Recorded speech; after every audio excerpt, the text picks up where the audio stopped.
Hey there. So I apologize. I keep hitting the button to cause the camera to stop recording. That's all accidental on my part. I didn't mean to do it. It just happens. But I'm going to take her for a spin. And I have the camera sort of mounted to my jacket in an awkward way, but it looks like it's at a decent angle. So I'm going to go ahead and power it up. And one of the first things that comes up is, you can see here, it's saying that my stand is open. So I got to take care of that real quick. So let me do that. So you got to just come around, and then basically I have to push down more, and then now it's saying that the stand is closed. This was already locked. And it's a very sensitive thing, and you have to push down just a tad bit more in order for the electronics to recognize it. Probably somebody somewhere has probably griped about that. It's definitely annoying. Okay, so I'm in. Let me make sure you're at a good angle here. All right, it's going to be a little jerky because I gotta take it off the center stand real quick. I like to do it while I'm sitting on the bike. I know some people don't like that. We're gonna go ahead and start her up. And you can see here that it's in neutral. Okay, so one of the things I'm gonna do is I'm gonna push the front brake, and then I'm gonna push this button right here, which is a picture of a bike. And pay attention to this screen right there whenever I do that. And I apologize, I got to get my camera just right here. So I'm going to do that, and then come on. All right,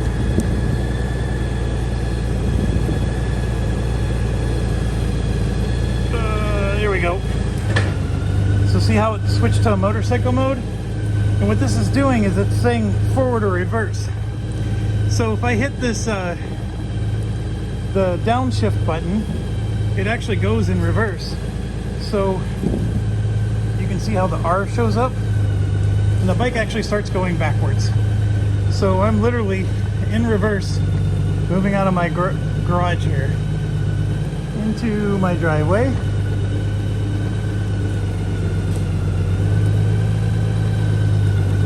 And I'm gonna go around the corner a little bit here.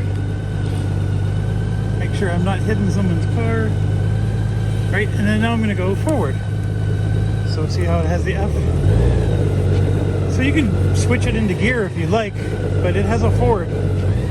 And this is what they call the walking mode. And it works so nice. I mean, you can make tight turns or get out of difficult situations just by being in walking mode. Now, how do I get out of it? Well, I go over here and I hit N to go into neutral. And then I'm going to hit D to go into drive. And you can see there, I'm in tour mode. And let's make sure we have some stuff on. The fog lights are on. So right now you can see that's with the fog lights on. And then the headlights, of course, are what they are. And then the high beams you can see. High beams go quite a bit out. Right? And then fog lights. And it's not quite dark yet, but it's pretty close to getting there. So let me get the camera in a position where you can see things. And we are in first gear, so let's go ahead and inch out of the driveway here.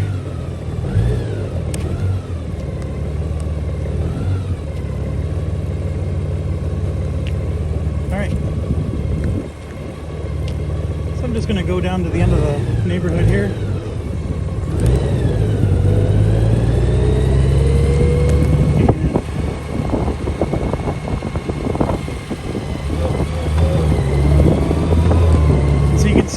Is shifting all on its own.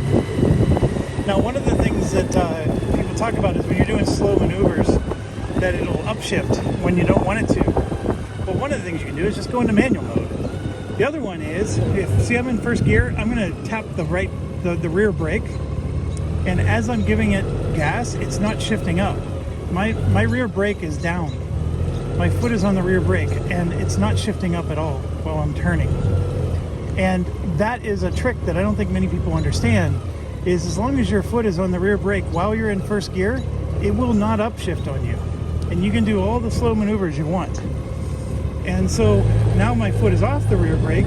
It takes a few seconds before it'll upshift, but it'll eventually do it, and it'll go quickly. Second gear, third gear, whatever. In tour mode, it likes to shift up quickly. And it's smooth as butter. So I know you're looking at my screen here, and if I go up a little bit, we're right now cruising in third gear. And again, it's in third gear, and I'm going to hit the right brake, or the rear brake I mean, get it down to first, and I'm going to accelerate while my foot is on the rear brake, and I'm making a turn and it's not upshifting at all. I'm taking my foot off the rear brake and I'm making the turn, and it will upshift. It just, when you push your foot on the rear brake while you're in first gear, there's something in the algorithm where it'll go like a second or two before it'll allow it to upshift. Because here, I'll show you real quick. So I'm going to go to a stop here. So I'm at a dead stop. So now I'm going to give it the same acceleration that I was giving it when we were turning, and watch how quickly it'll shift. And of course, it's making a fool out of me. So it's actually, it's pretty friendly. Okay, now if you want to switch modes while you're riding, you can just hit the button, and you can see I just switched to sport mode. And then the only difference is the throttle is a lot touchier, so it'll be zippy zippy. So like I'm holding on for dear life whenever I hit the gas. And sport mode, it wants to have a higher RPM, so it won't shift until you're at a higher RPM. And so you can see here it's waiting a long time before it'll shift to third gear.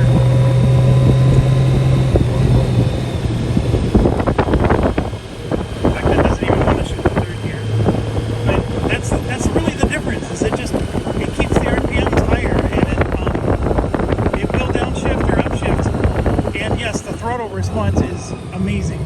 It is as good as the FJR 1300 in every way in terms of throttle response. It is a very sporty bike when it's in sport mode. There is no doubt about that. So let's see, we got a bit of a straightaway here. There we go, second. And then you can see it's just refusing to shift unless I go faster. And that's sport mode. Alright, so a lot more zippy zip there. Alright, so now I'm going to switch it back to tour mode. And let's see how bad my turnaround skills are here. It's such an expensive bike. I hate, going slow and leaning, and, it's hard to learn to do, but here we go. Alright, so now I'm in tour mode, and I'm going to do the exact same thing. And let me get the camera situated for you here. And pay attention to the RPMs. The RPMs were around between 2 and 3 before it shifted. It was closer to 3. And now we'll do tour mode. And let me grab the camera here for you. Already in second gear, already in third gear, and already in fourth gear. And I'm not even going nearly as fast as sport mode. I've got a yield sign here, so let me make sure I'm not going to crash into someone. Alright, so then we're going to go ahead and go straight through. Again, third gear, fourth gear. It doesn't even go above 2,000 RPMs. And that's the difference between tour and sport. The throttle response is a little lighter, meaning you have to turn the throttle just a tad bit more to get the response you need. A gripe with tour mode is that if you need to vroom vroom, sometimes it'll be too high of a gear, so you'll get like that sluggish throttle response when you're in too high of a gear, just like in any motorcycle. And that's when you can, I know it's hard for you to see, but with my left hand, I can just downshift.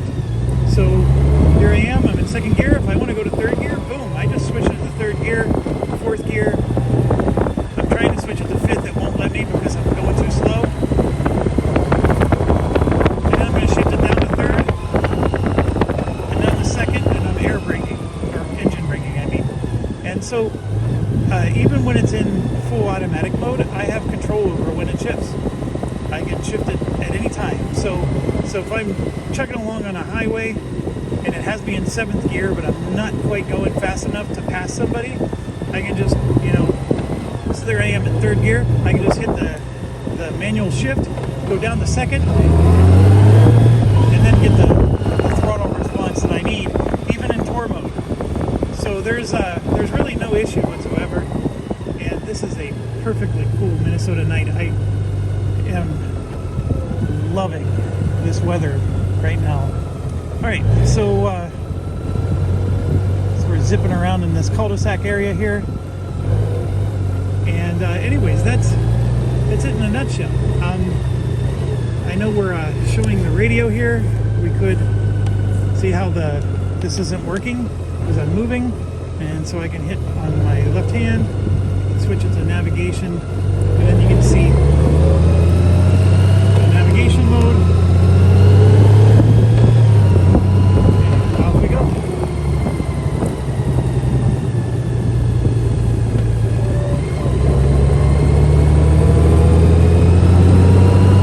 I have had the bike.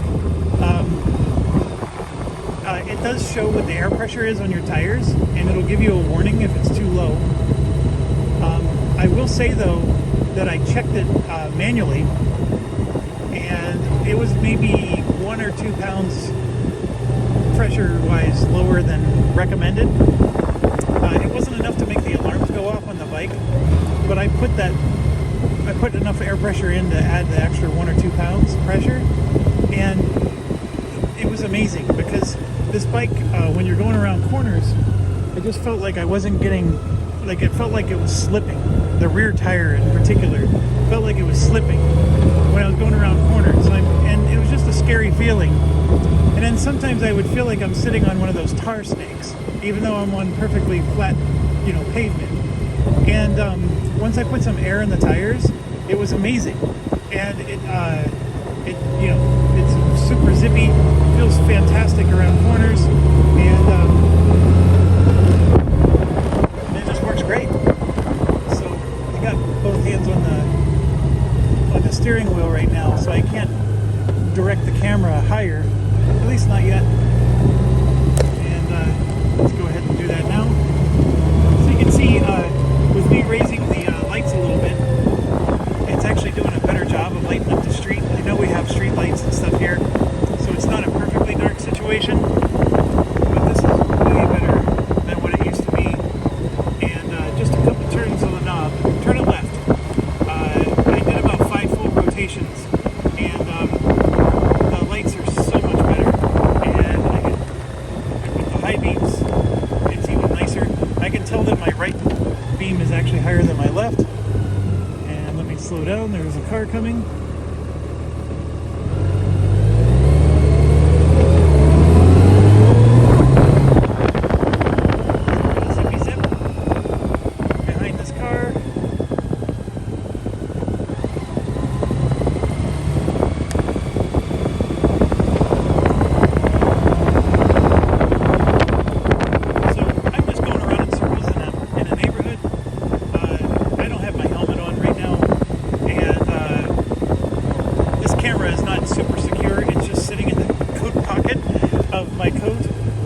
So there's a couple of modifications I would need to do to be able to take this thing on a real ride, but that's my goal. I want to take you guys on what I call the Wyvern back.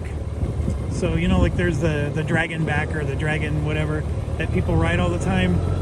There's some really cool twisties here in Minnesota, and it's about an hour-long ride, and it's nothing like the dragon back. That's why I call it the Wyvern back, or it's the baby dragon, or or maybe even the iguana back. Like, it doesn't even deserve a dragon or wyvern name. It's an iguana back. But it's a really nice twisties. It's on some country farm roads. Not a lot of traffic, not a lot of people, and very few people know about it. It's pretty scenic. It's just in the back roads in Minnesota. And I know a lot of people do rides along the river, St. Croix in particular, and even along the Mississippi. Those are always the most popular thing to do.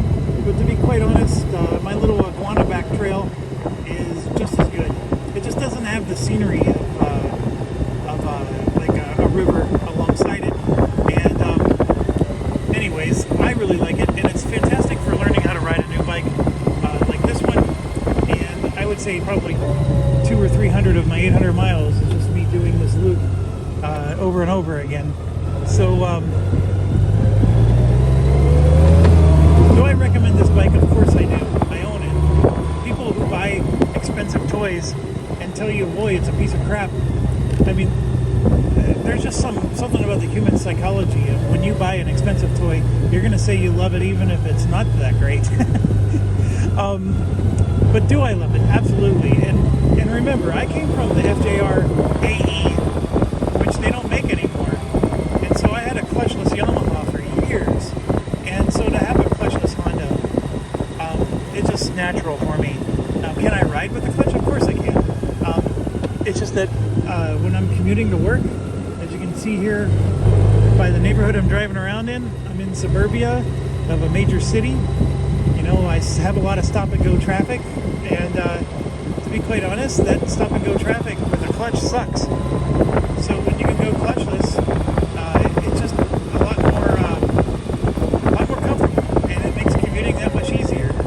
And anyways, that's it. That's my story, and thanks for watching. And if you have any questions that I didn't address, I can always do another video or try to cover that in my responses for you guys. And anyways, thanks for watching.